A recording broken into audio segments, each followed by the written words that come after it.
আমরা নিজেদেরকে বড্ড বেশি অপ্রিয় করে ফেলছি নিজেদের কাছেই। তাই হয়তো যেই জিনিসটা আমাদের করা উচিত না, আমরা সেই জিনিসের প্রতি বেশি ঝুঁকে যাচ্ছি। বিসমিল্লাহির রহমানির রহিম। আসসালামু আলাইকুম। Hello everyone. আমার প্রিয় আপু ভাইয়ারা কেমন আছেন সবাই?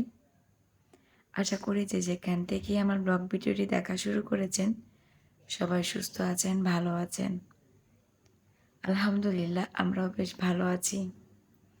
গলাটা একেবারেই বসে গিয়েছে যার কারণে ভয়েস দিতে বড্ড বেশি অসুবিধা হচ্ছে। তো শুরুতে আপুদের কাছে ক্ষমা চেয়ে নিচ্ছি। ভয়েসটা শুনতে খুব বেশি খারাপ লাগলেও একটু কষ্ট হলেও ভিডিওটা জুড়ে সাথেই থাকবেন।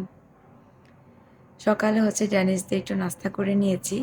ড্যানিশ আমার সবথেকে প্রিয় খাবারগুলোর মধ্যে একটি খাবার। আর আজকে হচ্ছে যে আমার যে হাসব্যান্ডের পুরনো টেবিলটা ছিল, সেইটাই আমি রং করে নিচ্ছি আমার মেয়ের জন্য। নতুন করে রং করে নিচ্ছি। রং করার পর কিন্তু খুব বেশি নতুন আর খুব বেশি ভালো লাগছিল। যেহেতু অনেক পুরনো হয়ে গিয়েছে, দেখতে খুব বেশি একটা ভালো লাগছিল না। আর ঘরের ফার্নিচারের সাথে খুব বেশি একটা যাচ্ছিল না। তাই ভাবলাম একটু রং করে নেই।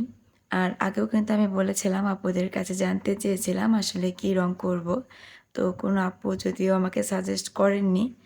তো রঙের দোকানে যেয়ে আমি তাদেরকে বলেছি। তারপর তারা আমাকে সাজেস্ট করেছে। তো এখানে হচ্ছে আমি এনামেল পেনটা ইউজ করেছি। একটা কালারই ইউজ করেছি। পুরো টেবিলটা যখন হোয়াইট কালার করেছি তখন দেখতে খুব বেশি ভালো লাগছিল। কিন্তু মেয়ের পিঙ্ক কালার বেশি পছন্দ। পিঙ্ক কালার, ব্লু কালার এগুলো ওর বেশি পছন্দ। তাই ওর জন্য যেহেতু টেবিলটা কালার করছি তো পিঙ্ক কালারই করব। আর হোয়াইট কালার রাখলে অনেকটা নষ্ট হয়ে যাবে। এখানে হচ্ছে যে আমার এই যে টি কর্নার করেছিলাম আগের বাসায়, সেই টেবিলটাও আমি একটু হোয়াইট কালার দিয়ে কালার করে নিয়েছি। যে কালারগুলো বেঁচে গিয়েছিল সেই কালারটা দিয়ে একটু কালার করে নিয়েছি। দেখতে আমার কাছে বেশ ভালো লাগছে। তবে আমার ভাইয়ের কাছে আর কি এখন ভালো লাগছে না। ওর কাছে নাকি আগেই ভালো লেগেছিল। তো চলে এসেছি টেবিলের কালার করার জন্য। এখানে যেহেতু আমি পিঙ্ক কালার করব, পুরোটা না আর কি কিছু, কিছু জায়গায়। তো এখানে আমি যে হ্যান্ড পেইন্টিংয়ের অ্যাক্রিলিক কালার আছে সেটাই নিয়ে নিয়েছি।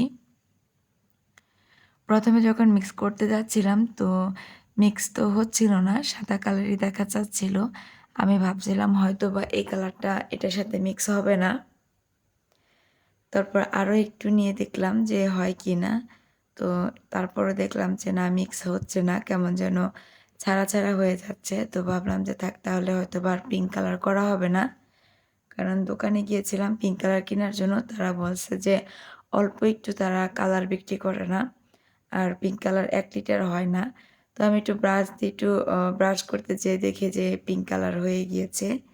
মানে কালারটা গুলানোর পরে পিঙ্ক কালার হয়নি ঠিকই, কিন্তু যখন ব্রাশ দিয়ে ডলা দিচ্ছিলাম তখন পিঙ্ক কালারটা আর কি দেখা যাচ্ছিল। যদিও বা এই সাইডটা আমার পিঙ্ক কালার করার ইচ্ছা ছিল না। তারপরে যেহেতু রং ভরে গিয়েছে তাই ওখানেও করে নিব। প্রথমে যে উপরে যে বর্ডারটা আছে টেবিলের উপরে, তো এইখানটায় হচ্ছে পিঙ্ক কালার করে নিচ্ছি। আগেই বলেছিলাম যে পুরো টেবিলটা পিঙ্ক কালার করব না। জাস্ট বাইরের মতো আর কি বর্ডারের মতো পিঙ্ক কালার করব। তবে পিঙ্ক কালার করার পরও আমার কাছে ভালো লাগেনি। আসলে সাদা কালারটা বেশ ভালো লেগেছিল। কিন্তু ওই যে বললাম মেয়ের জন্য। তবে যখন টেবিলটা সাজিয়েছিলাম তখন হচ্ছে বেশি ভালো লাগছিল। মনে হচ্ছে না পিঙ্ক কালারটাই বেস্ট। হোয়াইট কালারটার থেকে পিঙ্ক কালারটা বেশি ভালো লাগছিল। তবে ইনশাআল্লাহ সাজানোর ভিডিওটাও আপনাদের সাথে শেয়ার করব। আজকে হচ্ছে যে শুধু টেবিলটা কীভাবে রং করেছি সেটাই হচ্ছে শেয়ার করছি। এটা কিন্তু ডিপ মানে গাঢ় পিঙ্ক কালার না। এটা জাস্ট বেবি পিঙ্ক কালার, হালকা পিঙ্ক কালারের শেড এসেছে আর কি। যেহেতু সাদা কালারটাই শেষ হয়ে গিয়েছিল তাই আমি আর কি পুরোভাবে মানে ডাবলভাবে দিতে পারিনি। তো একবারই দিয়েছি। তারপরও খুব একটা বেশি খারাপ লাগছিল না। আর যেহেতু এই ১ম ফার্নিচারে রং করছি তো ১ম রং করা সত্ত্বেও কিন্তু রং করাটা বেশ ভালোই হয়েছিল।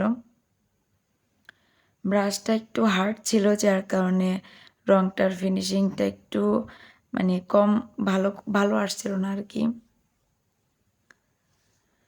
আসলে ভয়েস দিতে খুব বেশি অসুবিধা হয়ে যাচ্ছিল, যার কারণে এতদিন ভিডিও আপলোড করতে পারিনি। তবে আস্তে, আস্তে ব্লগ ভিডিও করা ছেড়ে দিব।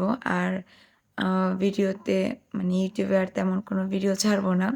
আসলে আমরা দুনিয়ার মায়ায় পড়ে আখিরাতের কথা তো ভুলেই গিয়েছি। এত বেশি দুনিয়ার মোহ পড়ে গিয়েছি যে কি ভালো কি মন্দ সবকিছু যাচাই বাছাই করাটা ভুলে গিয়েছি। যখন যা ইচ্ছা হচ্ছে তখন সেটাই করছি। কাউকে জ্ঞান দিচ্ছি না, কাউকে সাজেস্ট করছি না। নিজের ভালো লাগাটাই শেয়ার করছি যে হয়তো আর কখনো ভিডিও আপলোড করব না সেরকমভাবে। তবে ভিডিও করা যেহেতু নেশা হয়ে গিয়েছে তাই হয়তোবা মাঝে সাঝে একটু-সাকটু করতে পারি আরকি। ভিউ না হলেও আপত্তি নেই। এই তো এভাবেই হচ্ছে টেবিলটাকে পিঙ্ক কালার করে দিয়েছি, দেখতেই পাচ্ছেন। কিছু জায়গায় হোয়াইট কালার আর হচ্ছে কিছু জায়গায় পিঙ্ক কালার। উম গলায় সমস্যা থাকার কারণে আসলে ডিটেইলস বুঝাতে পারছি না। তো এই তো আমার টেবিলটাতে রং করা কমপ্লিট করা হয়ে গিয়েছে। শেয়ার করলাম। আজকের মতো এখানেই বিদায় নিচ্ছি। সবাই সুস্থ থাকবেন, ভালো থাকবেন, নামাজ পড়তে ভুলে যাবেন না। আল্লাহ হাফেজ। আসসালামু আলাইকুম।